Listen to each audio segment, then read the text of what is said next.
2 de abril de 2001, Oaxaca, México. El repicar de las campanas llenaba la ciudad durante la romería de Semana Santa. Entre la multitud, la costurera María Eugenia López avanzaba con sus hijos, Carolina y Diego, cuando se perdieron entre las calles empedradas y nunca regresaron a casa. Las velas de cera derretida formaban ríos dorados sobre el adoquín colonial, mientras miles de devotos ascendían por la calle de Macedonio Alcalá. El aroma del copal se mezclaba con el sudor de la multitud y el perfume de las flores de bugambilia que adornaban los balcones. En cada esquina, los tapetes de aserrín multicolor creaban alfombras sagradas que pronto serían pisoteadas por los pies descalzos de los peregrinos. María Eugenia había cerrado su pequeño taller de costura esa tarde de lunes para unirse a la procesión. A los 33 años, era una mujer menuda pero de carácter fuerte, con las manos marcadas por años de coser vestidos de quinceañera y trajes de charro.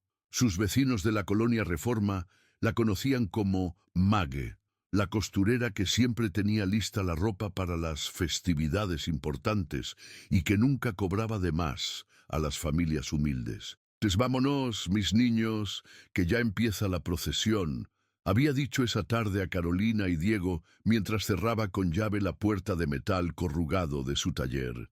Carolina, de 11 años, era una niña observadora con largas trenzas negras que siempre llevaba adornadas con listones de colores. Diego, de 8, era más inquieto, con los ojos brillantes y la costumbre de hacer preguntas sobre todo lo que veía.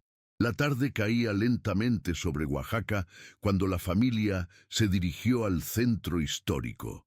María Eugenia llevaba puesto su rebozo azul marino, el mismo que había heredado de su madre, y en las manos sostenía un cirio blanco de medio metro que había comprado en el mercado de Benito Juárez. Carolina cargaba un pequeño rosario de cuentas nacaradas que le había regalado su abuela, mientras Diego llevaba una pequeña cruz de madera que había tallado en la escuela.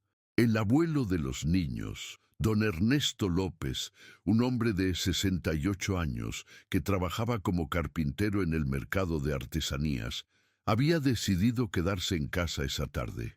«Ya estoy muy viejo para caminar tanto», le había dicho a María Eugenia, aunque en realidad se sentía mal del estómago y prefería descansar. «Cuide mucho a los niños, mija. Ya sabe cómo se pone de loca la gente en estas fechas». Las calles del centro histórico bullían de actividad. Vendedores ambulantes ofrecían agua fresca de Jamaica y horchata, mientras otros vendían estampas religiosas, escapularios y medallitas de la Virgen de la Soledad. El sonido de los tambores y las flautas se mezclaba con las oraciones que recitaba la multitud. Por todas partes se veían familias enteras, abuelos sostenidos por bastones, madres cargando bebés, niños corriendo entre las piernas de los adultos. María Eugenia mantenía a sus hijos cerca. Carolina caminaba a su lado derecho, tomada de su mano, mientras Diego iba del lado izquierdo, aunque de vez en cuando se soltaba para correr unos pasos adelante y luego regresaba. La procesión avanzaba lentamente hacia la iglesia de la Soledad, donde se veneraría la imagen de la patrona de Oaxaca antes de iniciar el recorrido nocturno hacia Monte Albán. «Mamá, ¿por qué caminamos tanto?», preguntó Diego cuando llevaban casi una hora caminando. «Porque es una forma de mostrarle a la Virgen que la queremos mucho, mijito», respondió María Eugenia, ajustando su rebozo. «Cada paso que damos es una oración». Carolina, más seria, observaba los rostros de los devotos que los rodeaban. Había ancianas vestidas de negro que susurraban oraciones en zapoteco, hombres con sombreros de palma que cargaban grandes cruces de madera y jóvenes que cantaban himnos religiosos. La niña se sentía parte de algo muy grande y solemne, como si toda la ciudad hubiera decidido caminar junta hacia el mismo lugar sagrado. La luz del atardecer se desvanecía cuando la procesión llegó a la iglesia de la Soledad. El templo colonial, con su fachada de cantera verde, Se veía imponente bajo las luces eléctricas que habían instalado para la ocasión. Miles de personas se agolpaban en el atrio, tratando de acercarse a la imagen de la Virgen que sería sacada en procesión. Fue en ese momento cuando María Eugenia comenzó a sentir que algo no estaba bien. La multitud se había vuelto más densa, más agresiva. La gente empujaba sin consideración, ansiosa por tocar la imagen o por conseguir un lugar privilegiado en la procesión. El aire se había enrarecido y el olor del copal ahora se mezclaba con el sudor y la respiración agitada de cientos de personas apretujadas. «¡Carolina! ¡Diego!», gritó María Eugenia cuando sintió que una oleada de gente los empujaba hacia adelante. Por un momento perdió el contacto visual con sus hijos. La multitud era como un río humano que no se podía detener, arrastrando todo a su paso. Carolina logró mantenerse cerca de su madre, aferrándose a su rebozo, pero Diego había sido empujado varios metros hacia adelante. María Eugenia podía ver la cabeza del niño entre la multitud, pero no lograba alcanzarlo. «¡Diego! ¡Quédate donde estás!», le gritó, pero su voz se perdía entre el ruido de las oraciones y los tambores. Un grupo de hombres que cargaba una imagen de San Juan Bautista pasó entre ellos, separando aún más a la familia. María Eugenia tomó firmemente la mano de Carolina y trató de abrirse paso entre la multitud para llegar hasta Diego. Pero cada vez que avanzaba unos pasos, la corriente humana la llevaba en otra dirección. «¡Mamá, no veo a Diego!», gritó Carolina, con lágrimas en los ojos. «Ya lo vamos a encontrar, mi amor. No te sueltes de mi mano», respondió María Eugenia, aunque en su voz se notaba la preocupación creciente. La procesión finalmente comenzó su ascenso hacia Monte Albán.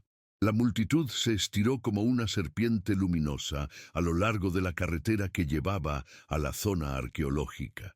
Miles de cirios creaban un río de luz que se movía lentamente por la montaña. Desde lejos, parecía una constelación terrestre ascendiendo hacia las estrellas. María Eugenia y Carolina siguieron buscando a Diego entre los peregrinos. Preguntaron a otras familias, describieron al niño, pidieron ayuda a los organizadores de la romería. Algunas personas dijeron haber visto a un niño solo cerca de la iglesia, otras creían haberlo visto más adelante en la procesión. Pero las descripciones eran vagas y contradictorias. Cuando la procesión llegó a Monte Albán, ya era medianoche. El sitio arqueológico se veía magnífico bajo la luna llena, con sus pirámides y plataformas iluminadas por las velas de los devotos. Normalmente, este momento habría sido de profunda emoción religiosa para María Eugenia. Había soñado durante años con traer a sus hijos a este lugar sagrado, donde sus ancestros zapotecos habían adorado a sus dioses, pero ahora solo podía pensar en Diego. ¿Dónde estaría su hijo? ¿Habría regresado a casa? ¿Estaría perdido en algún lugar de la montaña? «Mamá, tengo miedo», susurró Carolina, aferrándose al brazo de su madre. «No pasa nada, mi amor. Vamos a encontrar a Diego y nos vamos a ir a casa», respondió María Eugenia, tratando de sonar tranquila, aunque su corazón latía cada vez más rápido. Decidieron regresar a la ciudad. Quizás Diego había tenido la misma idea y los estaría esperando en casa. María Eugenia pidió aventón a varios automovilistas que regresaban de la romería. Un señor mayor, que manejaba una camioneta Ford azul, se ofreció a llevarlas hasta la colonia Reforma. Durante el trayecto de vuelta, Carolina se quedó dormida recostada en el hombro de su madre. María Eugenia miraba por la ventanilla las luces de Oaxaca que se extendían en el valle. La ciudad se veía tranquila después del fervor religioso de la noche. Solo quedaban algunos grupos de devotos que regresaban caminando, con sus cirios ya apagados y sus voces cansadas. «Seguro su hijo ya está en casa», dijo el conductor, notando la preocupación en el rostro de María Eugenia. «Los niños siempre encuentran el camino de regreso». «Sí, seguro que sí», respondió ella, aunque una sensación extraña le oprimía el pecho. Llegaron a la casa de don Ernesto a la 1 de la madrugada. Era una casa sencilla de adobe y techo de lámina, pintada de color rosa mexicano, ubicada en una calle de tierra en la colonia Reforma. Tenía una pequeña tienda de abarrotes en la parte del frente y 2 cuartos en la parte de atrás donde vivía la familia. María Eugenia tocó la puerta con fuerza. «¡Papá, papá, ábranos!». Don Ernesto abrió la puerta en pijama, con el cabello revuelto y los ojos hinchados de sueño. «Mija, ¿qué pasó? ¿Por qué regresan tan tarde? ¿Está Diego aquí?», preguntó María Eugenia, sin responder a la pregunta de su padre. «¿Diego? No. ¿Por qué habría de estar Diego aquí? ¿No viene con ustedes?». El corazón de María Eugenia se hundió.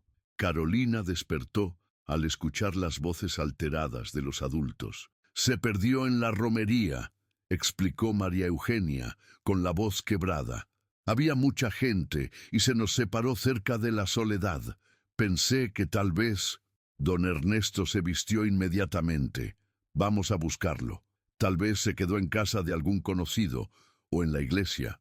Los sacristanes a veces dejan que los niños perdidos se queden hasta el amanecer». Salieron de nuevo a las calles de Oaxaca. La ciudad había cambiado completamente de ambiente.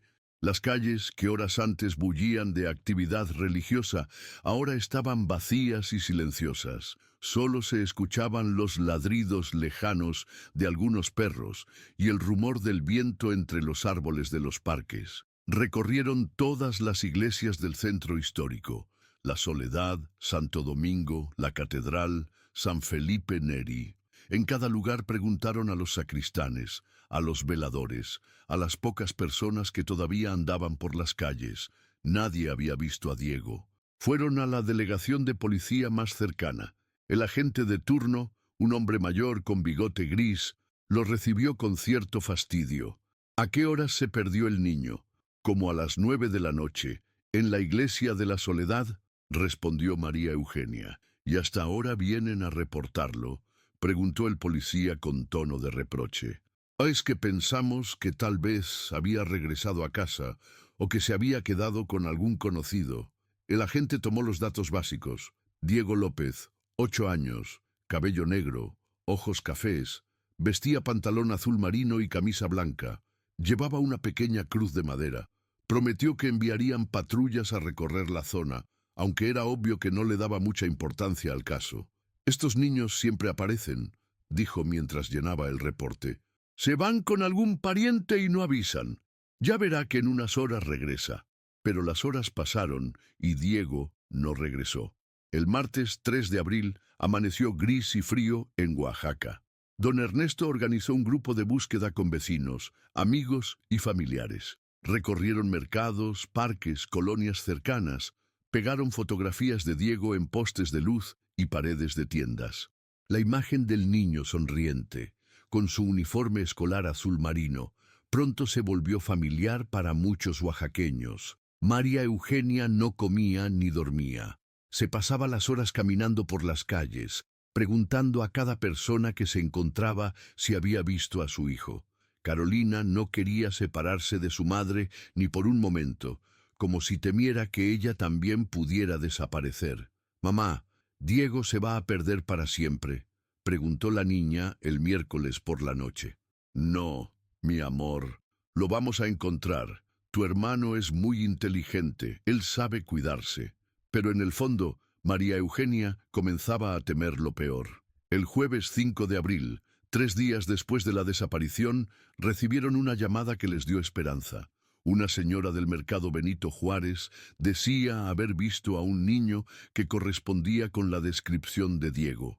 Estaba solo, llorando, cerca de los puestos de flores. María Eugenia, don Ernesto y Carolina corrieron al mercado, recorrieron cada pasillo, preguntaron a todos los comerciantes, encontraron al niño que había visto la señora, pero no era Diego, era otro niño perdido, de edad similar, pero con rasgos diferentes. «Perdón», se disculpó la señora, «con tanto niño que anda por aquí, uno se confunde». La decepción fue devastadora. María Eugenia se sentó en una banca del mercado y lloró sin consuelo. Don Ernesto la abrazó, sintiéndose impotente ante el dolor de su hija. Vamos a seguir buscando, mi hija. No nos vamos a dar por vencidos, pero conforme pasaban los días, las búsquedas se hacían más esporádicas. Los vecinos regresaron a sus actividades normales. La policía dejó de enviar patrullas. Solo la familia siguió buscando, cada día con menos esperanza.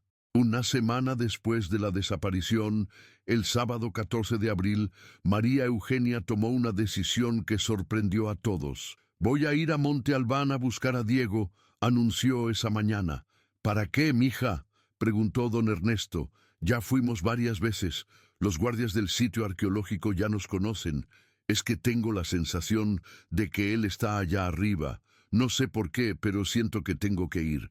«Entonces yo voy contigo», dijo Carolina. «No, mi amor, tú te quedas con tu abuelo. Yo voy sola». Don Ernesto trató de disuadirla. Era peligroso que una mujer sola recorriera la zona arqueológica, especialmente al atardecer. Pero María Eugenia estaba decidida. Se puso su rebozo azul, el mismo que había llevado la noche de la romería. Tomó un cirio y una imagen de la Virgen de la Soledad y se dirigió hacia la montaña. Esa fue la última vez que alguien vio a María Eugenia López con vida. Don Ernesto esperó hasta medianoche. Cuando María Eugenia no regresó, salió con algunos vecinos a buscarla. Encontraron su rebozo azul enganchado en un arbusto de mezquite cerca del sendero que llevaba a las ruinas. El cirio estaba quebrado en el suelo y la imagen de la Virgen había desaparecido. «María Eugenia, Mague», gritaron durante horas. Solo les respondía el eco de sus voces rebotando entre las pirámides prehispánicas. Al amanecer del domingo, Carolina se quedó huérfana de madre y hermano en una sola semana. Don Ernesto reportó inmediatamente la desaparición de su hija. Esta vez la policía mostró más interés, pero las primeras horas cruciales ya habían pasado. Organizaron una búsqueda masiva en Monte Albán y sus alrededores. Participaron elementos de la policía estatal, bomberos, voluntarios de protección civil y decenas de vecinos. Revisaron cada cueva, cada barranco, cada rincón del sitio arqueológico. Utilizaron perros entrenados para seguir rastros. Sobrevolaron la zona en helicóptero. Interrogaron a todos los trabajadores del lugar, a los guías turísticos, a los vendedores ambulantes que frecuentaban el área. No encontraron nada. El caso de María Eugenia López y sus hijos Diego y Carolina se convirtió en uno de los misterios más comentados de Oaxaca en los primeros años del siglo XXI. Los periódicos locales le dedicaron varias portadas. La televisión hizo reportajes especiales. Circularon teorías de todo tipo: secuestro, trata de personas, accidente, huida voluntaria, pero ninguna teoría explicaba completamente lo sucedido. ¿Por qué Diego no había gritado o pedido ayuda cuando se separó de su familia? ¿Cómo era posible que María Eugenia hubiera desaparecido sin dejar rastro en un lugar tan vigilado como Monte Albán? ¿Y qué había pasado con Carolina? Porque sí, Carolina también había desaparecido. La niña de 11 años se había quedado con su abuelo, don Ernesto, después de que su madre saliera hacia Monte Albán esa tarde del 14 de abril. Habían cenado juntos tortillas con frijoles y había ayudado a su abuelo a cerrar la pequeña tienda. Se había ido a dormir temprano, agotada por una semana de angustia y búsqueda. Pero cuando don Ernesto despertó el lunes 16 de abril, la cama de Carolina estaba vacía. Las sábanas seguían tibias, como si acabara de levantarse. Sus zapatos escolares estaban junto a la puerta, pero había desaparecido descalza y en pijama. La puerta de la casa estaba entreabierta. No había señales de forcejeo ni de violencia. Parecía como si Carolina hubiera salido voluntariamente en medio de la noche. Don Ernesto salió corriendo a buscar a su nieta. Recorrió toda la colonia gritando su nombre. Los vecinos se unieron a la búsqueda.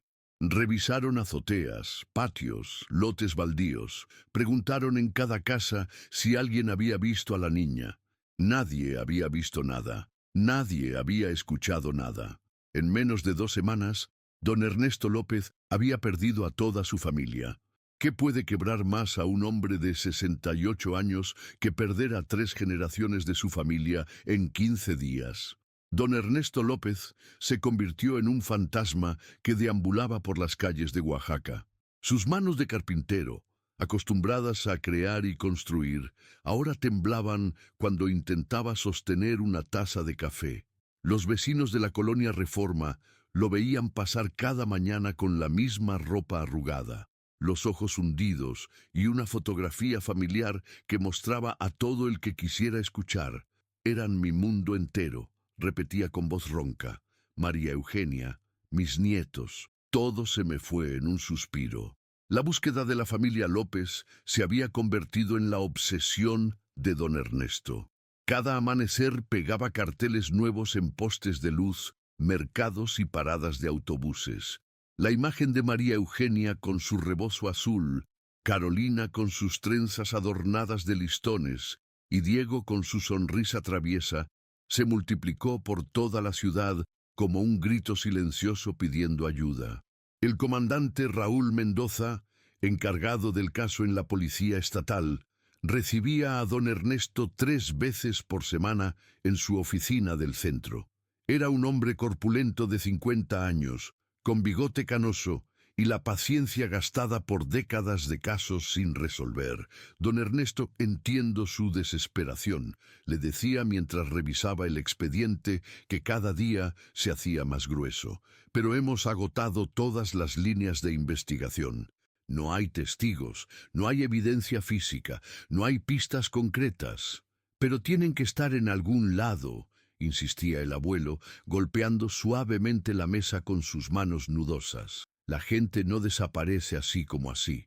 Alguien sabe algo, alguien vio algo. El comandante Mendoza había interrogado a más de 100 personas, peregrinos que participaron en la romería, trabajadores de Monte Albán, comerciantes del mercado Benito Juárez, taxistas, automovilistas que transitaron por la carretera esa noche.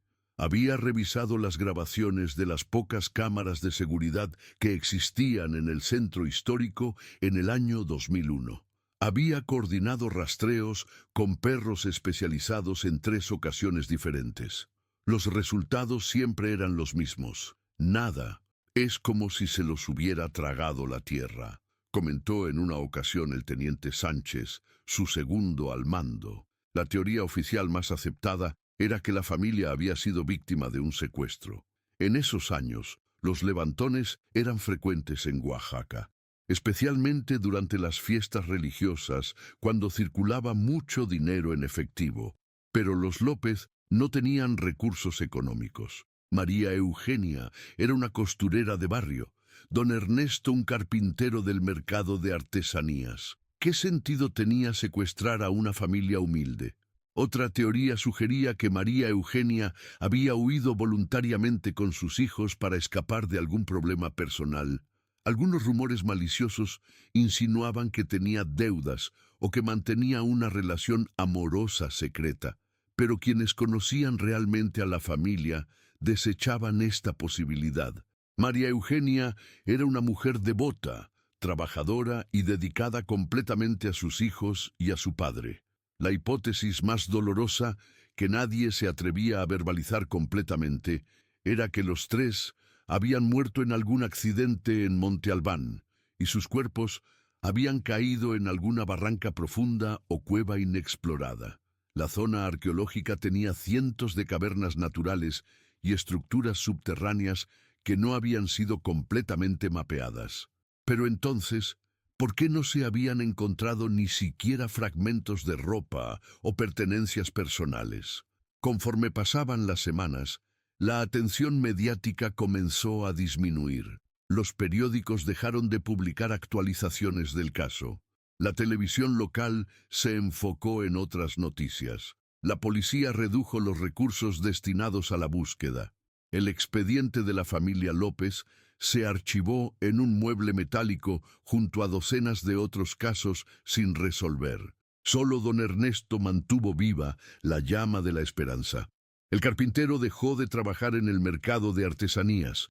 Vendió sus herramientas, sus muebles, todo lo que tenía valor para financiar su búsqueda personal. Contrató a un detective privado llamado Gustavo Herrera, un ex policía judicial que trabajaba casos de personas desaparecidas en todo el estado. Herrera era un hombre delgado de 45 años, con el cabello prematuramente gris y una cicatriz en la mejilla izquierda que había ganado durante sus años de servicio. Fumaba sin parar y tenía la costumbre de tomar notas en una libreta de pasta dura que siempre llevaba en el bolsillo de la camisa. «Voy a ser honesto con usted, don Ernesto», le dijo durante su primera reunión en un café cerca de la catedral. Casos como este, después de tanto tiempo, son muy difíciles de resolver, pero voy a revisar todo desde el principio, a hablar con gente que tal vez la policía no interrogó. Herrera se dedicó a reconstruir los últimos días de la familia López con meticulosidad de cirujano. Entrevistó a las clientas de María Eugenia, a los maestros de los niños en la escuela, a los vecinos más cercanos. Revisó los registros de llamadas telefónicas, los movimientos bancarios, las últimas compras que había hecho la costurera. Descubrió detalles que la policía había pasado por alto. Por ejemplo, que María Eugenia había estado más nerviosa de lo normal las semanas previas a Semana Santa. Varias clientas comentaron que parecía distraída, que se equivocaba en las medidas de los vestidos o que tardaba más tiempo del usual en terminar los trabajos. «¿Usted sabe si su hija tenía algún problema?», le preguntó Herrera a don Ernesto. «¿Deudas, amenazas, algún conflicto con vecinos o clientes?» «No que yo sepa», respondió el abuelo, frunciendo el ceño. «Mage nunca me platicaba de problemas. Era muy reservada para esas cosas». El detective también descubrió que Diego había tenido algunos problemas en la escuela las semanas anteriores a su desaparición. Su maestra, la señorita Blanca Morales, recordaba que el niño había llegado varias veces tarde y que parecía más distraído de lo normal. «Le pregunté si pasaba algo en casa», recordó la maestra. «Diego me dijo que su mamá a veces lloraba por las noches, pero que no sabía por qué». Esta información inquietó mucho a don Ernesto. ¿Por qué lloraba María Eugenia? ¿Qué problemas tenía que no había compartido con él? Herrera también investigó la posibilidad de que hubiera alguna conexión con el crimen organizado. En el 2001, algunos cárteles de narcotráfico comenzaban a expandir su presencia en Oaxaca, especialmente en el istmo de Tehuantepec. Pero no encontró ningún vínculo entre la familia López y actividades ilícitas. Después de 3 meses de investigación exhaustiva, el detective llegó a una conclusión desalentadora. «Don Ernesto, he revisado este caso desde todos los ángulos posibles», le dijo una tarde de agosto, mientras tomaban café en el mismo lugar donde se habían conocido. «No hay evidencia de secuestro, no hay indicios de huida voluntaria, no hay señales de crimen organizado. Es como si su familia hubiera sido borrada de la faz de la tierra». «Entonces, ¿qué cree usted que pasó?», preguntó don Ernesto con voz quebrada. «Honestamente, no lo sé. En 30 años de trabajo policial nunca había visto algo así». Don Ernesto pagó los honorarios del detective y se quedó más solo que nunca. Había gastado todos sus ahorros, había vendido casi todas sus pertenencias, había convertido su casa en un altar lleno de fotografías familiares, veladoras y estampas religiosas. Los vecinos de la colonia Reforma comenzaron a verlo con una mezcla de compasión y preocupación. Doña Carmen, la señora de la tienda de la esquina, le llevaba comida casera porque sabía que don Ernesto había dejado de cocinar para sí mismo. El padre José, de la parroquia San José, lo visitaba regularmente para rezar juntos y tratar de consolarlo. «Dios tiene un plan para todo, don Ernesto», le decía el sacerdote. «Tal vez no entendamos ahora por qué pasó esto, pero debemos tener fe». «Padre, con todo respeto», respondía don Ernesto, «yo ya no sé en qué tener fe. La primera Navidad sin su familia fue devastadora. Don Ernesto se encerró en su casa y no quiso ver a nadie. Los villancicos que sonaban desde las casas vecinas le parecían burlas crueles. El nacimiento que había montado María Eugenia el año anterior seguía en la sala, cubierto de polvo, como un monumento a la felicidad perdida. El 2 de enero de 2002, exactamente 9 meses después de la desaparición, don Ernesto tuvo la visita de una mujer que no había visto desde el funeral de su esposa 5 años atrás. Era Esperanza Jiménez, hermana menor de María Eugenia, que vivía en la Ciudad de México con su esposo y 2 hijos. Esperanza había venido a Oaxaca en cuanto se enteró de la desaparición, pero después de una semana de búsquedas infructuosas, había regresado a la capital, prometiendo volver pronto. «Perdón por no haber venido antes, papá», le dijo, usando el mismo trato cariñoso que le daba desde niña. Pero ya no aguantaba la incertidumbre. Necesitaba venir a ver cómo estaba usted. Esperanza se quedó horrorizada al ver el estado en que se encontraba don Ernesto. Había perdido al menos 20 kilos, tenía la barba crecida y descuidada, y la casa estaba en condiciones deplorables. Los platos sucios se acumulaban en la cocina, la ropa estaba tirada por todos lados, y el olor a humedad y abandono impregnaba cada rincón. «No puedes seguir así, papá», le dijo mientras limpiaba la cocina.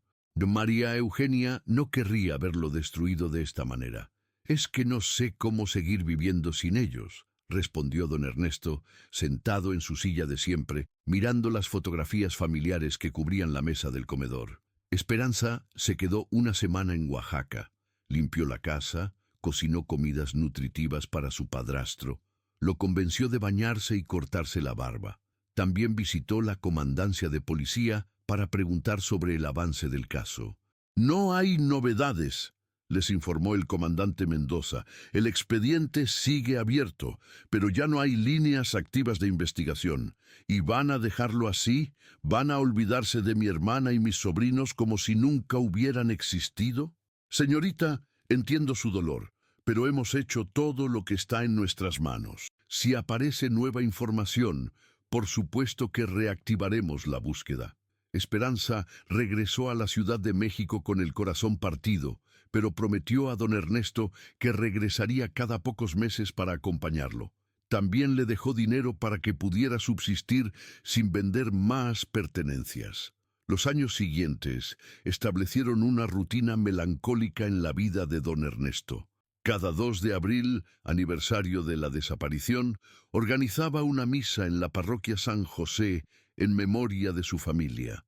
Cada Día de Muertos visitaba el panteón municipal y ponía flores en una tumba simbólica que había mandado construir con los nombres de María Eugenia, Carolina y Diego, grabados en mármol negro. Los domingos por la mañana caminaba hasta Monte Albán y recorría los senderos donde había encontrado el rebozo de su hija.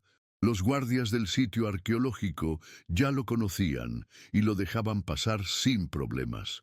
Sabían que era el abuelo de los desaparecidos y respetaban su dolor. «Buenos días, don Ernesto», lo saludaba don Patricio, el guardia más antiguo del lugar. «¿Cómo amaneció?» «Aquí andamos, don Patricio, todavía esperando noticias». En esas caminatas solitarias por las ruinas prehispánicas, don Ernesto conversaba mentalmente con su familia perdida. Les contaba sobre su día, sobre los cambios en el barrio, sobre las noticias que escuchaba en la radio.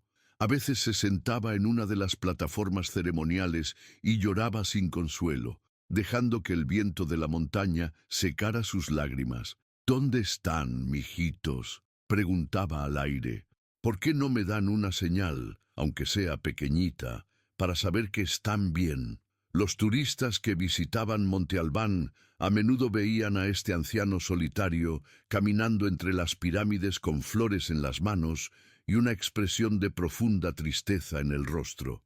Algunos guías turísticos conocían su historia y la contaban como una leyenda local. El abuelo, que había perdido a toda su familia durante Semana Santa y que regresaba cada semana a buscarlos entre las piedras milenarias. Para el 2005, 4 años después de la desaparición, Don Ernesto había envejecido prematuramente. Su cabello se había vuelto completamente blanco, sus manos temblaban constantemente y necesitaba un bastón para caminar. Los médicos del centro de salud le habían diagnosticado diabetes y presión alta, pero él se negaba a seguir los tratamientos correctamente.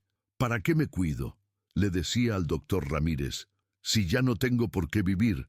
Esperanza insistía en que se fuera a vivir con ella a la Ciudad de México, pero don Ernesto se negaba rotundamente. No me voy a ir de Oaxaca, le decía durante sus llamadas telefónicas. ¿Y si regresan y no me encuentran? Yo tengo que estar aquí cuando vuelvan. En el 2008, 7 años después del caso, un periodista joven del periódico local contactó a don Ernesto para hacer un reportaje sobre los casos sin resolver más famosos de Oaxaca. El muchacho se llamaba Andrés Fuentes y trabajaba en la sección de Nota Roja. Don Ernesto quisiera escribir sobre la desaparición de su familia. Le dijo una tarde de noviembre: «Chena, tal vez si volvemos a poner el caso en los medios, alguien que sepa algo se anime a hablar». El artículo se publicó en Primera Plana el domingo 16 de noviembre de 2008, con el título 7 años sin respuestas, el misterio de la familia López. Incluía fotografías de María Eugenia, Carolina y Diego, así como una entrevista extensa con don Ernesto y declaraciones del comandante Mendoza. La publicación generó algunas llamadas telefónicas al periódico. Personas que decían tener información sobre el caso, que habían visto a la familia en otras ciudades, que conocían detalles que la policía había pasado por alto, pero cuando se investigaban estas pistas, todas resultaban ser falsas alarmas o información sin sustento. La gente a veces inventa cosas por llamar la atención, le explicó el periodista Fuentes a don Ernesto. Es común en casos que han tenido mucha difusión. Para el 2010, a 9 años de la desaparición, don Ernesto había desarrollado una rutina casi ritualística. Se levantaba a las 5 de la mañana, desayunaba café negro con pan dulce, caminaba hasta la iglesia de San José para la misa de las 7, regresaba a casa para revisar si había recibido alguna llamada telefónica. Había instalado un teléfono fijo con la esperanza de que alguien tuviera noticias. Almorzaba frugalmente y por las tardes se sentaba en la puerta de su casa a observar pasar a la gente. Los niños del barrio habían crecido escuchando la historia del abuelo que perdió a su familia. Algunos le tenían miedo y cruzaban la calle cuando lo veían. Otros, más compasivos, se acercaban a saludarlo y a veces él les regalaba dulces o monedas. «¿Es cierto que se le aparecen los fantasmas de su familia?», le preguntó una vez Lupita, una niña de 8 años que vivía 3 casas más abajo. «No, mijita», respondió don Ernesto con una sonrisa triste. «Ojalá fuera cierto. Me conformaría con verlos aunque fuera en sueños». El 2011 marcó una década desde la desaparición. Don Ernesto organizó una misa especial en la Catedral de Oaxaca, no en la pequeña parroquia de su barrio. Quería que fuera un evento importante, que llamara la atención de la prensa y de las autoridades. Tal vez alguien que supiera algo se animaría a hablar después de tanto tiempo. La misa fue hermosa y emotiva. Asistieron más de 200 personas, vecinos, conocidos, curiosos, otros familiares de desaparecidos. El arzobispo de Oaxaca ofició la ceremonia y habló sobre la importancia de mantener la esperanza incluso en los momentos más oscuros. «Dios no olvida a ninguno de sus hijos», dijo durante su sermón. «María Eugenia, Carolina y Diego están en su memoria eterna, y algún día conoceremos la verdad sobre su destino». Después de la misa, don Ernesto ofreció una pequeña recepción en el salón parroquial. Sirvió café, pan dulce y tamales que había preparado con ayuda de algunas vecinas. Era la primera vez en 10 años que organizaba una reunión social. «Gracias a todos por acompañarme», dijo con voz temblorosa. «Sé ver que no estoy solo en este dolor me da fuerzas para seguir adelante». Entre los asistentes estaba el comandante Mendoza, ya retirado de la policía. Se acercó a don Ernesto al final de la recepción. Don Ernesto, quiero que sepa que el caso de su familia fue uno de los que más me marcaron en mi carrera, le dijo. Nunca dejé de pensar en ellos. Nunca dejé de buscar respuestas. Me duele mucho no haber podido darle las respuestas que merecía. Usted hizo lo que pudo, comandante. No le guardo rencor a nadie. En el 2013, 12 años después, la salud de don Ernesto comenzó a deteriorarse seriamente. Tuvo varios episodios de desmayos y los médicos le dijeron que necesitaba estar bajo supervisión constante. Esperanza contrató a una señora llamada Remedios para que lo cuidara durante el día. Remedios era una mujer robusta de 50 años, viuda y muy religiosa, que había trabajado cuidando ancianos durante toda su vida. Se instaló en la casa de don Ernesto y poco a poco fue devolviendo algo de orden y limpieza al hogar. Don Ernesto es un santo. Le contó Remedios a sus amigas de la iglesia. Ha sufrido tanto, pero nunca habla mal de nadie, nunca se queja de Dios. Solo quiere saber qué pasó con su familia. Para el 2015, 14 años después de la desaparición, don Ernesto ya casi no salía de casa. Sus caminatas a Monte Albán se habían vuelto esporádicas porque le dolían mucho las piernas y se cansaba fácilmente. Pasaba la mayor parte del tiempo sentado en su mecedora, mirando las fotografías familiares y escuchando música de su juventud en un radio viejo. Remedios, le decía a su cuidadora, yo ya me voy a morir sin saber qué pasó con mis nietos, y esa va a ser mi mayor pena. No diga eso, don Ernesto. Dios puede hacer milagros cuando menos lo esperamos. En marzo de 2016, cuando se acercaba el 15º aniversario de la desaparición, don Ernesto enfermó gravemente de neumonía. Los médicos del Hospital General le dijeron a Esperanza que era probable que no se recuperara. Su organismo está muy débil, explicó el doctor. Ha sido mucho dolor durante muchos años. Su cuerpo ya no tiene fuerzas para luchar. Esperanza se quedó en Oaxaca para acompañar a su padrastro en lo que parecían ser sus últimos días.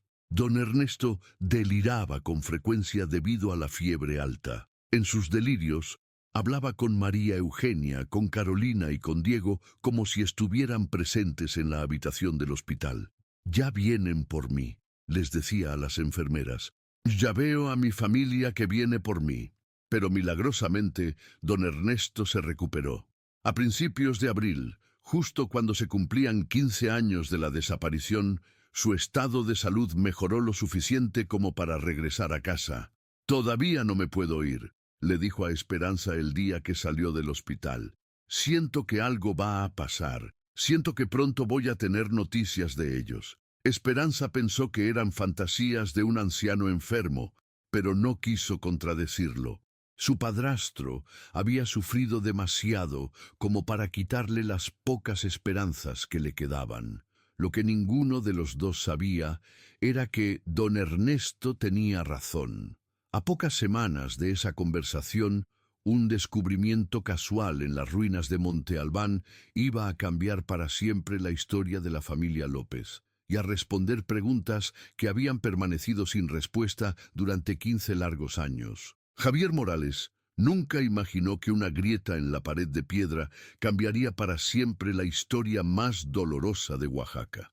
Era el sábado de gloria de 2016, 23 de marzo, y el sol de la tarde caía oblicuo sobre las ruinas de Monte Albán, cuando Javier, un devoto de 42 años que trabajaba como electricista en el centro de la ciudad, se dirigió hacia una pequeña capilla abandonada en los límites del sitio arqueológico. No era una estructura prehispánica, sino una ermita colonial construida en el siglo XVII que los misioneros dominicos habían levantado sobre una plataforma ceremonial zapoteca. La capilla llevaba décadas sin uso. Sus muros de adobe y piedra se desmoronaban lentamente bajo el peso del tiempo y las lluvias. El techo de teja había colapsado parcialmente y la maleza había invadido el interior. Los arqueólogos del INAH la habían catalogado como estructura colonial menor y raramente la incluían en los recorridos turísticos. Pero para Javier, ese lugar tenía un significado especial. Su abuela Esperanza había sido devota de San Antonio de Padua, y según la tradición familiar, había rezado en esa capilla cuando era joven, antes de que fuera abandonada. Cada Semana Santa, Javier llevaba flores a la ermita en memoria de su abuela, una costumbre que había mantenido durante más de 20 años. «Es una tontería», le decía su esposa Claudia. «Ahí ni hay santo ni nada, es solo una ruina vieja». «Para mí no es una tontería», respondía Javier. «Mi abuela me enseñó que los lugares sagrados nunca dejan de serlo, aunque estén abandonados». Esa tarde de marzo, Javier llegó a la capilla cargando un ramo de gladiolas blancas y una veladora de cristal rojo. El lugar se veía más deteriorado que la última vez que lo había visitado. Las lluvias del invierno habían abierto una nueva grieta en el muro del altar, y varios bloques de piedra habían caído al suelo. «Cada vez está peor esto», murmuró para sí mismo mientras colocaba las flores sobre lo que quedaba del altar de piedra. Se arrodilló sobre los escombros y comenzó a rezar el rosario, como había hecho su abuela tantas veces. El silencio de la tarde solo era interrumpido por el viento que susurraba entre las ruinas y el canto lejano de algunos pájaros. Desde ahí podía ver todo el valle de Oaxaca extendido como una manta verde y dorada bajo el sol poniente. Cuando terminó sus oraciones, Javier decidió limpiar un poco el lugar. No podía hacer mucho, pero al menos podía quitar las hojas secas y acomodar las piedras caídas. Era su forma de honrar la memoria de su abuela y de mantener vivo el espíritu sagrado del lugar. Mientras recogía los escombros cerca del altar, notó que la nueva grieta en el muro era más profunda de lo que había pensado inicialmente. Parecía que parte del muro se había desprendido, dejando al descubierto una cavidad interior. «¿Qué será esto?», se preguntó, acercándose para examinar mejor. Con cuidado, metió la mano en la abertura para tantear qué había adentro. Sus dedos tocaron algo que no era piedra ni adobe, era madera, algo pequeño y rectangular, como una caja. El corazón de Javier comenzó a latir más rápido. Con mucho cuidado, extrajo el objeto de la cavidad. Era una pequeña caja de madera de cedro, de no más de 10 centímetros de largo por 6 de ancho.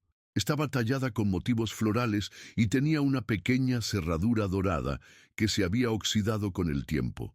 La madera estaba manchada por la humedad, pero se conservaba en buen estado. Se notaba que había sido un objeto fino, probablemente hecho por un artesano experto.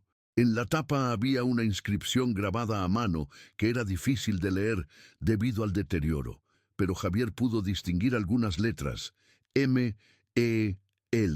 María Eugenia López, susurró, sintiendo un escalofrío que le recorrió toda la espalda. Javier conocía la historia de la familia desaparecida.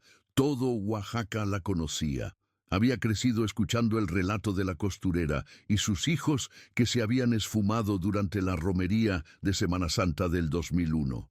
Había visto los carteles con sus fotografías pegados por toda la ciudad durante años. Sabía del dolor de don Ernesto, el abuelo que seguía buscándolos después de década y media. Con las manos temblorosas, trató de abrir la cajita. La cerradura estaba rota, probablemente por la oxidación, y la tapa se abrió con un pequeño clic.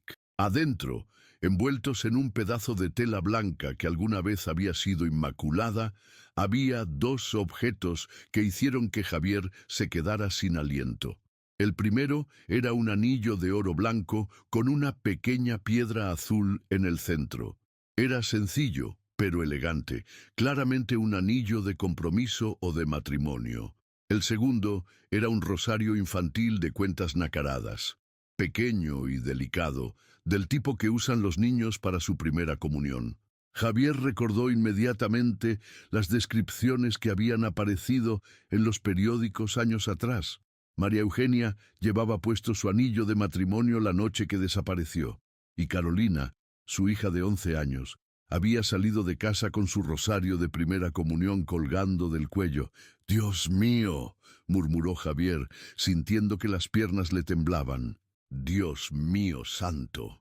Se quedó inmóvil durante varios minutos, mirando los objetos en sus manos como si fueran reliquias sagradas. El sol comenzaba a ocultarse detrás de las montañas y las sombras se alargaban sobre las ruinas. Un viento frío bajó de la sierra y le erizó la piel. ¿Qué debía hacer? ¿A quién debía llamar? Su primer impulso fue contactar inmediatamente a la policía, pero luego pensó en don Ernesto. El anciano tenía derecho a ser el primero en saber que habían aparecido estas pertenencias de su familia. Javier cerró cuidadosamente la cajita y la guardó en su mochila. Recogió las flores y la veladora y se dirigió rápidamente hacia la salida del sitio arqueológico. Los guardias ya conocían sus visitas regulares y lo saludaron con normalidad, sin sospechar que cargaba uno de los hallazgos más importantes en la historia criminal de Oaxaca. Durante el trayecto en autobús hacia el centro de la ciudad, Javier no pudo dejar de pensar en las implicaciones de su descubrimiento. Si estos objetos realmente pertenecían a María Eugenia y Carolina, significaba que habían estado en Monte Albán, tal como había sospechado don Ernesto todos estos años. Pero también planteaba preguntas aún más inquietantes. ¿Cómo habían llegado esos objetos a esa capilla abandonada? ¿Quién los había escondido ahí? ¿Y dónde estaban los cuerpos de la familia desaparecida? Javier vivía en la Colonia Centro, a solo unas cuadras de la Colonia Reforma donde residía don Ernesto. Conocía la casa del anciano porque había pasado frente a ella muchas veces durante los años de búsqueda más intensiva, cuando toda la comunidad se había movilizado para encontrar a la familia López. Eran casi las 8 de la noche cuando Javier tocó la puerta de metal corrugado de la Casa Rosa. Una mujer robusta de mediana edad le abrió la puerta. Era Remedios, la cuidadora de don Ernesto. «Buenas noches, señora. Disculpe la hora, pero necesito hablar con don Ernesto. Es muy urgente.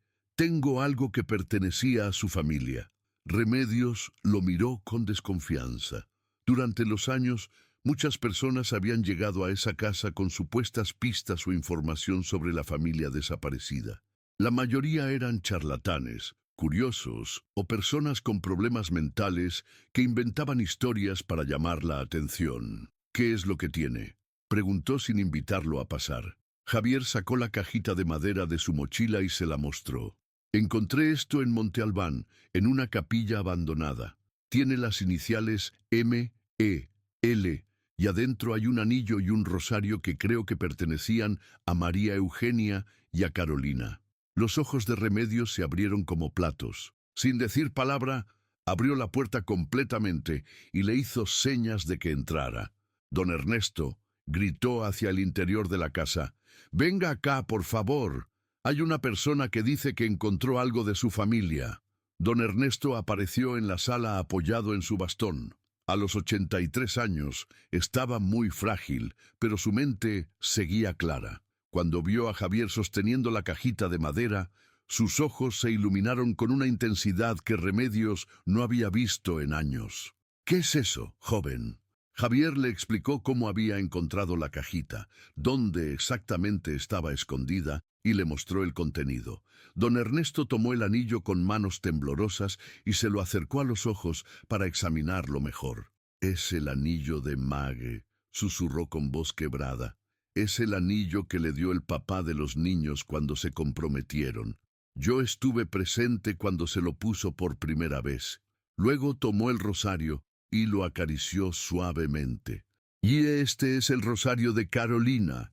Se lo regaló mi difunta esposa cuando hizo la primera comunión. Ella lo cargaba a todas partes». Las lágrimas comenzaron a rodar por las mejillas del anciano. Después de 15 años aparecen. Remedios se persignó varias veces. «Es un milagro», murmuró. «Es un milagro de Dios». Javier se sentía abrumado por la emoción del momento. Había imaginado cómo sería entregarle estos objetos a don Ernesto, pero la realidad superaba cualquier expectativa. El dolor y la esperanza se mezclaban en el rostro del anciano de una manera que era difícil de presenciar. «Don Ernesto», dijo Javier suavemente, «creo que debemos llamar a la policía. Esto podría ser una pista importante para saber qué pasó con su familia». El abuelo asintió lentamente. «Sí, tienes razón. Pero primero déjame sostenerlos un poco más. Han estado perdidos tanto tiempo». Don Ernesto se sentó en su mecedora y colocó los objetos sobre sus piernas. Los miraba como si fuera la primera vez que veía algo hermoso después de muchos años de oscuridad. Remedios preparó té para todos y se sentó junto a su patrón, tomándole la mano libre en un gesto de apoyo. «¿Dónde dice que los encontró exactamente?», preguntó don Ernesto después de un rato. «O en una capilla abandonada, en los límites del sitio arqueológico. No es una estructura prehispánica, sino una ermita colonial muy vieja. Estaba limpiando el lugar cuando se cayó parte de una pared y vi la cavidad donde estaba escondida la cajita». «¿Cómo era la capilla? ¿Tenía algún santo?» «Ya no tiene nada. Está muy deteriorada. Pero mi abuela me contó que antes estaba dedicada a San Antonio de Padua». Don Ernesto cerró los ojos y se quedó pensativo por largos minutos. «San Antonio de Padua, el santo de las cosas perdidas», murmuró finalmente. «Qué ironía tan terrible». A las 9 de la noche, Remedios llamó al número de emergencias para reportar el hallazgo. 20 minutos después, 2 policías ministeriales llegaron a la casa. Uno de ellos era el teniente Sánchez, que había participado en las búsquedas originales en el 2001. «Don Ernesto, después de tantos años», dijo el teniente al entrar, «¿es cierto que aparecieron objetos de su familia?». Javier volvió a contar su historia desde el principio. Los policías tomaron fotografías de la cajita y su contenido, levantaron un acta y se llevaron las evidencias para análisis forenses. Prometieron que les darían seguimiento inmediato al caso. «Mañana mismo vamos a ir a Monte Albán a inspeccionar el lugar donde encontró la cajita», le dijo el teniente Sánchez a Javier. «Necesitamos que nos acompañe para mostrarnos exactamente dónde estaba escondida». Cuando los policías se fueron, don Ernesto le pidió a Javier que se quedara un poco más. «Joven, no sé cómo agradecerle lo que hizo», le dijo. «Durante 15 años he caminado por Monte Albán buscando una señal, una pista, cualquier cosa que me dijera qué pasó con mi familia. Y usted los encontró en una sola tarde. Don Ernesto, yo creo que su familia quería que los encontrara», respondió Javier. «No es casualidad que haya ido a esa capilla justo hoy, justo cuando se cayó esa pared. Mi abuela siempre decía que los muertos hablan de maneras que no entendemos. ¿Usted cree que están muertos?». La pregunta colgó en el aire como una nube pesada. Javier no sabía qué responder. Los objetos podrían significar muchas cosas. Que la familia había estado en esa capilla voluntariamente, que alguien los había llevado ahí contra su voluntad, que habían escondido sus pertenencias antes de huir, o que efectivamente habían muerto en ese lugar. No lo sé, don Ernesto, pero creo que ahora vamos a empezar a tener respuestas. Esa noche, ni don Ernesto ni Javier pudieron dormir. El anciano se quedó en su mecedora hasta el amanecer, mirando las fotografías de su familia y reviviendo el momento cuando había tocado el anillo de María Eugenia y el rosario de Carolina después de 15 años de ausencia. Javier regresó a su casa, pero no pudo dejar de pensar en la capilla abandonada. ¿Qué otros secretos escondía? ¿Por qué alguien habría puesto esos objetos específicamente en ese lugar? ¿Y quién había construido esa cavidad en el muro? Al día siguiente, domingo de Pascua, las noticias del hallazgo se extendieron por toda Oaxaca como pólvora. Los periódicos locales publicaron ediciones especiales. Las estaciones de radio interrumpieron su programación regular para dar la noticia. La televisión envió equipos de reporteros tanto a Monte Albán como a la casa de don Ernesto. Después de 15 años de misterio, aparecen las primeras pistas sobre la familia López, anunciaba el conductor del noticiero matutino. Un devoto encontró objetos que pertenecían a la costurera desaparecida y a su hija, escondidos en una capilla abandonada de Monte Albán. La noticia llegó hasta la Ciudad de México, donde Esperanza vio el reportaje por televisión mientras desayunaba con su familia. Inmediatamente llamó a don Ernesto. «Papá, ¿es cierto lo que están diciendo en las noticias?» «Sí, mijita. Aparecieron el anillo de tu hermana y el rosario de Carolina. Los tiene la policía para análisis». Esperanza tomó el primer autobús disponible hacia Oaxaca. Durante el viaje de 6 horas, no pudo dejar de llorar. Después de tantos años de incertidumbre, finalmente tenían una pista concreta sobre el destino de María Eugenia y los niños. Mientras tanto, en Monte Albán, un equipo de policías ministeriales y peritos forenses había acordonado la capilla abandonada. El teniente Sánchez dirigía la inspección con el apoyo de arqueólogos del INAH que conocían bien la estructura del lugar.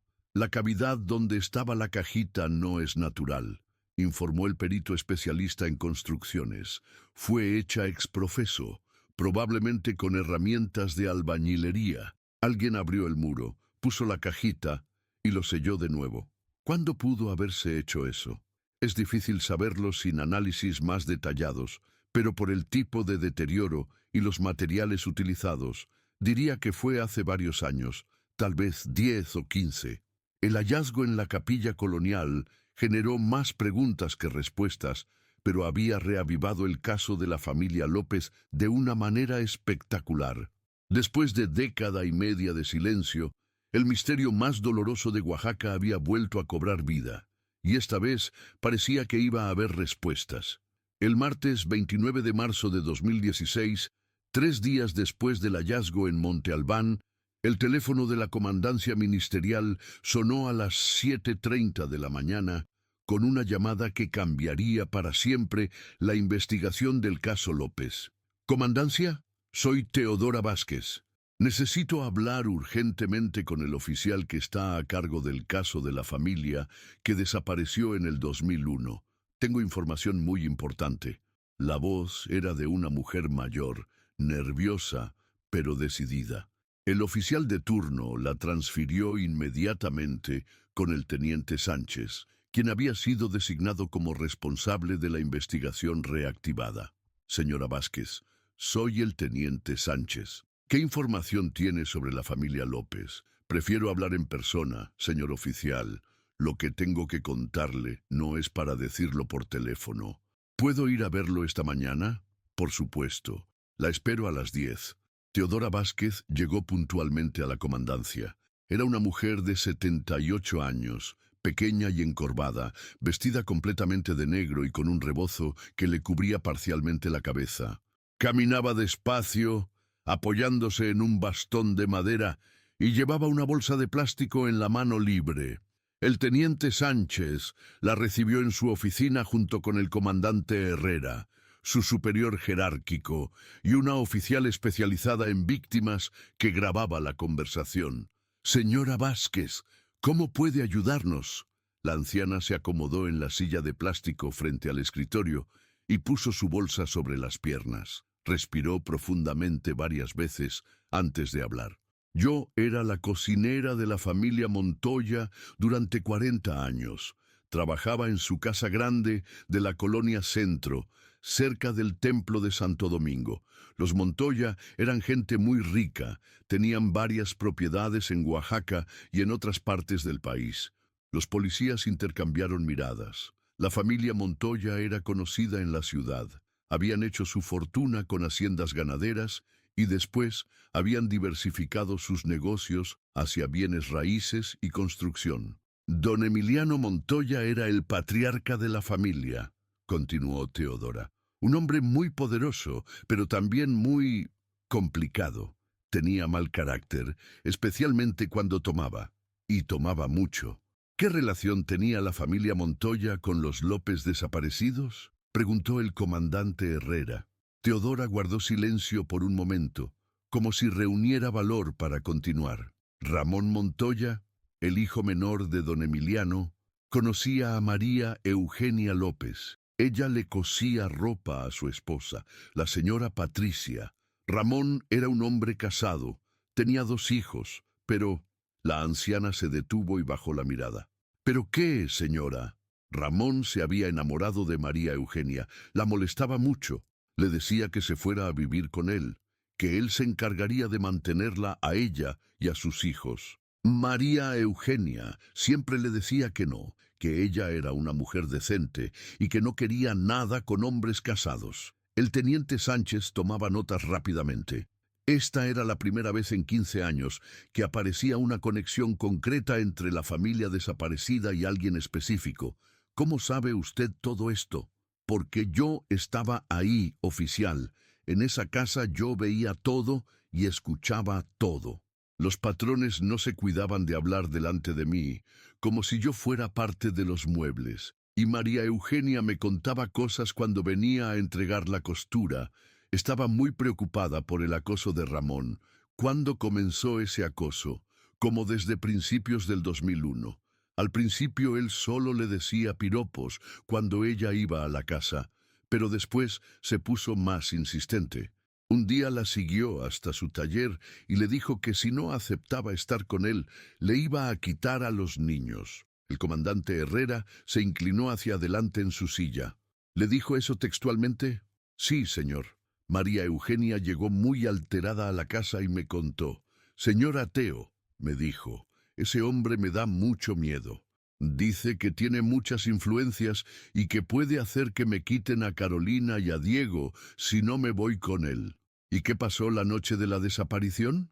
Teodora abrió su bolsa de plástico y sacó una libreta vieja, de pasta dura y páginas amarillentas. Yo siempre he llevado un diario de las cosas importantes que pasan en esa casa. Aquí tengo anotado todo lo que pasó esa noche. Hojeó las páginas hasta encontrar la fecha que buscaba. 2 de abril de 2001. Ramón llegó a la casa como a las 6 de la tarde, muy alterado. Le dijo a don Emiliano que esa india costurera lo había rechazado por última vez y que ya estaba cansado de sus desplantes. ¿Recuerda las palabras exactas? Don Emiliano le dijo, pues si quieres a esa mujer, tómatela, para eso tienes dinero y contactos. Y Ramón respondió, ya lo pensé, papá, esta noche se va a venir conmigo. Quiera o no quiera. Un silencio pesado llenó la oficina. Los policías se miraron entre sí, comprendiendo las implicaciones de lo que estaban escuchando. ¿Qué más pasó esa noche? Ramón salió de la casa como a las 8, junto con 2 hombres que trabajaban para la familia. Se llamaban Abundio Carrasco y Silvestre Ruiz. Eran como los guaruras de don Emiliano. Hacían trabajos especiales. ¿Qué tipo de trabajos? Cosas que la familia no quería hacer directamente. Cobrar rentas a gente que no pagaba, desalojar inquilinos problemáticos, intimidar a personas que les estorbaban para sus negocios. Teodora pasó varias páginas de su libreta. Aquí tengo anotado. Ramón regresó a las 2 de la madrugada con Abundio y Silvestre. Traían una camioneta que yo no había visto antes. Estuvieron moviendo cosas en el patio trasero hasta como las 4 de la mañana. ¿Qué tipo de cosas? No pude verlo bien, porque me ordenaron que me metiera a mi cuarto y que no saliera, pero escuché ruidos, como si estuvieran cavando.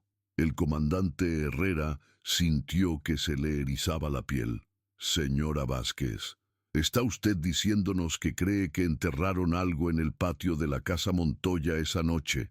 No lo creo, oficial, lo sé.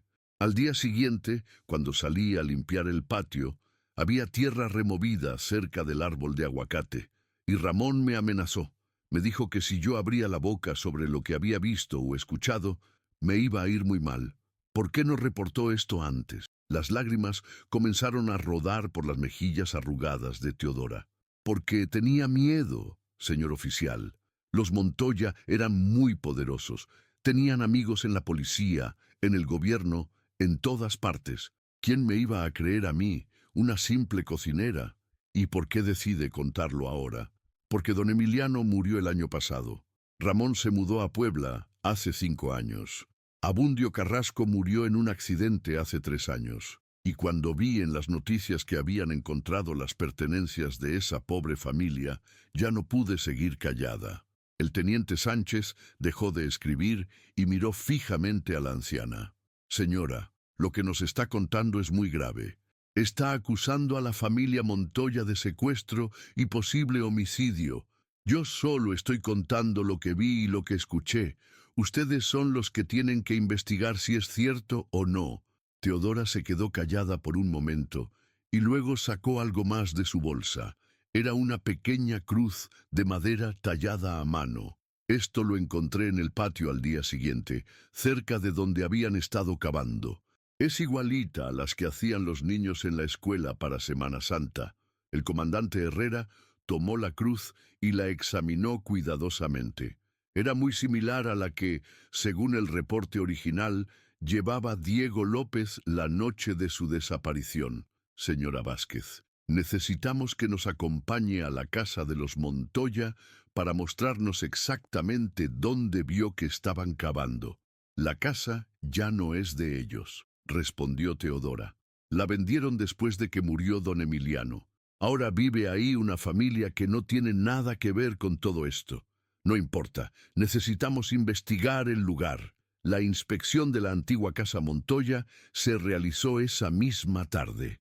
Era una construcción colonial de 2 plantas, con un patio central muy amplio, donde efectivamente crecía un frondoso árbol de aguacate centenario. Los nuevos propietarios, una familia de profesionistas, no tuvieron problema en dar acceso a las autoridades. El perito forense especializado en búsqueda de restos utilizó un radar de penetración terrestre para detectar anomalías en el subsuelo. Después de 2 horas de trabajo, encontró una zona de aproximadamente 2 por 3 metros donde la composición del terreno era diferente al resto. Aquí definitivamente se removió tierra hace varios años, informó el especialista. Vamos a necesitar una orden judicial para excavar. El juez expidió la orden ese mismo día, considerando la gravedad de las acusaciones y el tiempo transcurrido desde los hechos. La excavación comenzó al amanecer del miércoles 30 de marzo. Don Ernesto, acompañado por Esperanza y Remedios, llegó al lugar como a las 10 de la mañana. El anciano apenas podía mantenerse en pie, pero había insistido en estar presente. Javier Morales también se acercó, sintiendo que tenía derecho a estar ahí después de haber encontrado la cajita que había desencadenado toda esta serie de eventos. Los trabajos de excavación fueron lentos y meticulosos. Los peritos removían la tierra centímetro a centímetro, cerniendo todo el material para no pasar por alto ninguna evidencia. Los medios de comunicación habían montado un verdadero campamento afuera de la casa, esperando noticias del hallazgo. A las 2 de la tarde, uno de los peritos gritó desde el fondo de la excavación: «¡Encontramos algo!». El silencio se hizo absoluto en el patio. Todos los presentes se acercaron al borde del hoyo, donde los especialistas trabajaban ahora con pinceles y herramientas muy pequeñas.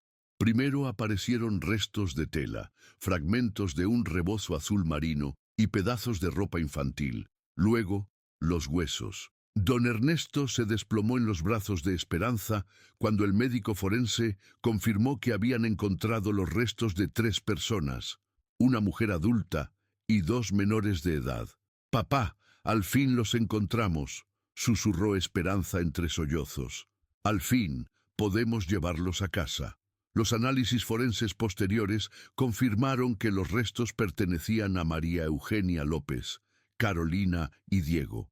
La causa de muerte fue traumatismo craneal por objeto contundente en los 3 casos. Habían sido asesinados la misma noche de su desaparición, pero la investigación no había terminado. Quedaba por resolver cómo habían llegado las pertenencias personales hasta la capilla de Monte Albán.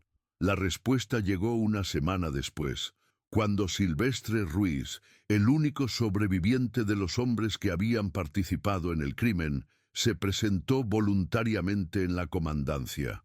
Ruiz era un hombre de 60 años, demacrado por el alcoholismo y las enfermedades. Había vivido los últimos 15 años cargando con el peso de lo que había hecho, y la aparición de las evidencias había sido el detonante para confesar. Yo ayudé a Ramón Montoya a secuestrar a esa familia, dijo con voz quebrada, pero nunca pensé que los iba a matar. Él nos dijo que solo los íbamos a asustar, que solo queríamos que la mujer aceptara irse con él. Según el relato de Ruiz, Ramón Montoya había interceptado a María Eugenia y sus hijos cuando regresaban de la romería en Monte Albán. Los había obligado a subir a su camioneta con la promesa de llevarlos a casa, pero en realidad los llevó a la casa familiar. Ramón le volvió a proponer a María Eugenia que se fuera con él. Le dijo que le daría una casa, que mantendría a sus hijos, que los mandaría a escuelas privadas, pero ella siguió diciéndole que no. Entonces, ¿qué pasó? Ramón se puso como loco. Empezó a gritarle cosas horribles. Le dijo que era una india ignorante que no sabía lo que le convenía. María Eugenia le contestó que prefería morirse antes que mancharse con un hombre casado. Ruiz se quebró al recordar lo que pasó después. Ramón agarró un martillo que había en el patio y le pegó a María Eugenia en la cabeza. Los niños empezaron a gritar. Carolina trató de defender a su mamá y Ramón también le pegó. Y después mató al niño también. ¿Usted participó en los homicidios? No, señor oficial. Abundio y yo nos quedamos paralizados. Todo pasó muy rápido. Pero después Ramón nos obligó a ayudarle a enterrar los cuerpos. Nos dijo que si no lo hacíamos, nos iba a matar a nosotros también.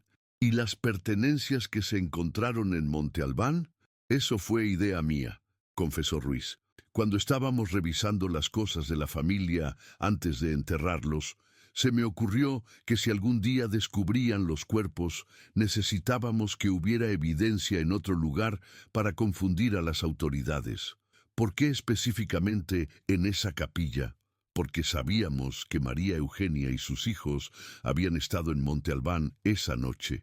Si alguien encontraba las cosas ahí, iban a pensar que habían muerto en la montaña, no en la casa de los Montoya. Ruiz había guardado el anillo de María Eugenia y el rosario de Carolina durante varias semanas después del crimen. En mayo de 2001, había ido a Monte Albán con herramientas de albañilería. Había abierto la cavidad en el muro de la capilla abandonada. Había escondido los objetos en la cajita de madera y había sellado el escondite. Pensé que nadie los iba a encontrar nunca, concluyó, pero tampoco podía tirarlos. Era lo único que quedaba de esa familia, y aunque hice algo horrible, no tenía corazón para destruir esas cosas. Ramón Montoya fue arrestado en Puebla 3 días después de la confesión de Ruiz. En el juicio, que se realizó 2 años más tarde, fue condenado a 40 años de prisión por triple homicidio calificado. Ruiz recibió una sentencia de 20 años como cómplice. Don Ernesto no vivió para ver la conclusión del juicio. Murió en su sueño el 15 de agosto de 2016, 4 meses después de que se resolviera el misterio que había dominado los últimos 15 años de su vida. Sus últimas palabras, según Remedios, fueron: «Ya puedo irme tranquilo. Ya sé dónde están mis nietos». Los restos de María Eugenia López, Carolina y Diego fueron sepultados en el Panteón Municipal de Oaxaca en una ceremonia muy emotiva a la que asistieron cientos de personas. El arzobispo de Oaxaca ofició la misa y el gobernador del estado ofreció una disculpa pública por la falta de efectividad de las autoridades durante los años de búsqueda. Javier Morales, el electricista devoto que encontró la cajita en Monte Albán, se convirtió en una figura respetada en la comunidad oaxaqueña. Siguió visitando la capilla abandonada cada Semana Santa, pero ahora llevaba flores no solo para su abuela, sino también para la familia López. A veces pienso que todo esto estaba destinado a pasar, dice Javier cuando le preguntan sobre aquel día de marzo del 2016. Mi abuela siempre decía que los muertos no descansan hasta que se hace justicia. Y tal vez María Eugenia, Carolina y Diego necesitaban que alguien los encontrara para poder descansar en paz. La capilla de Monte Albán fue restaurada por el INAH con donaciones de la comunidad oaxaqueña. Ahora tiene una placa que dice: en memoria de María Eugenia López, Carolina López y Diego López. Que su historia nos recuerde que la justicia, aunque tarde, siempre llega. El caso de la familia López cambió para siempre la forma en que se investigan las desapariciones en Oaxaca. Se creó un protocolo especial para casos de personas desaparecidas. Se mejoró la coordinación entre diferentes corporaciones policiales y se estableció una línea directa para denuncias anónimas. Teodora Vázquez, la valiente cocinera que rompió 15 años de silencio, murió en 2019 a los 81 años. En su funeral, Esperanza López leyó una carta que había escrito su padrastro don Ernesto antes de morir, agradeciéndole por haber encontrado el valor de decir la verdad. Gracias a usted, señora Teodora, decía la carta, mi familia puede descansar en paz y yo puedo irme de este mundo sabiendo que la justicia se hizo. No hay regalo más grande que la verdad después de tantos años de mentiras. La historia de la familia López se convirtió en una leyenda en Oaxaca, pero no del tipo que asusta a los niños por las noches, sino del tipo que les enseña que el amor verdadero nunca se rinde, que la verdad siempre encuentra una manera de salir a la luz, y que incluso en los momentos más oscuros, la esperanza puede sobrevivir hasta que llegue la justicia. Cada año, durante la romería de Semana Santa, cientos de oaxaqueños se detienen frente a la tumba de María Eugenia, Carolina y Diego para dejar flores y encender veladoras. Y cada año, la procesión que asciende hacia Monte Albán pasa por la capilla restaurada, donde una luz permanente arde en memoria de una familia que nunca pudo completar su peregrinaje, pero que finalmente encontró el descanso eterno. En Oaxaca se dice que cuando el viento baja de Monte Albán durante Semana Santa, trae consigo el eco de oraciones que nunca se terminaron de rezar y la promesa de que ningún crimen queda impune para siempre. La verdad había tardado 15 años en llegar, pero había llegado al fin.